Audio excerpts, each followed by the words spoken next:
থামুন, এই ভিডিওটি ভুলেও কিন্তু স্কিপ করবেন না। কারণ আজকে আমি আপনাদেরকে তৈরি করে দেখাবো কিভাবে খুবই সহজ উপায়ে আপনারা পোলাও রান্না করতে পারবেন।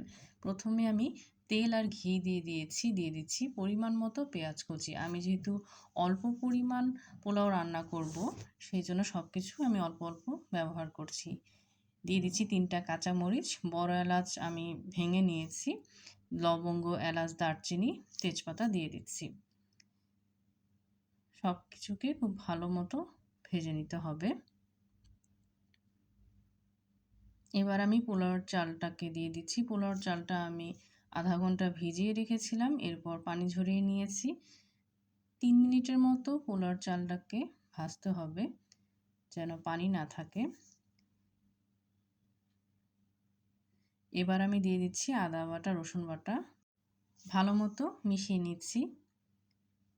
আমার বেশ হঠাৎ পোলাও খেতে ইচ্ছা করে বা আমার ফ্যামিলির মেম্বাররা হঠাৎ পোলাও খেতে চাইলে আমি অল্প করে এভাবে রান্না করে ফেলি। দিয়ে দিচ্ছি লবণ।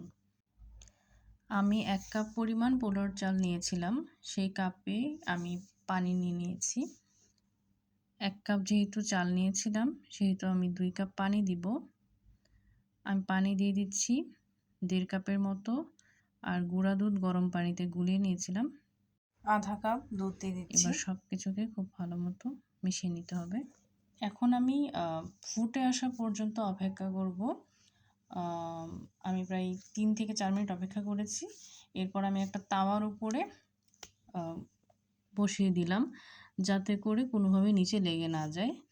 আর ঢাকনার যে ছিদ্রটা থাকে সেই ছিদ্রটা আমি লবঙ্গ দিয়ে আটকে নিয়েছি। এবার পোলাওটা আমি প্রায় 10 মিনিটের মতো মিডিয়াম টু লো ফ্লেমে রান্না করেছি। পানিটা কিন্তু প্রায় শুকিয়ে এসেছে, হালকা ভেজা ভেজা আছে, পোলাওটা প্রায় হয়ে গিয়েছে। এবার আমি অপেক্ষা করব আরও 5 মিনিট। 5 মিনিট পর আমি আবার চালটাকে চেক করে নিচ্ছি, একদমই পানি নেই, ঝরঝরে হয়ে গিয়েছে। আমি এখন আরও 5 মিনিট এটাকে একদমই লো ফ্লেমে রাখবো। তৈরি হয়ে যাবে পোলাও।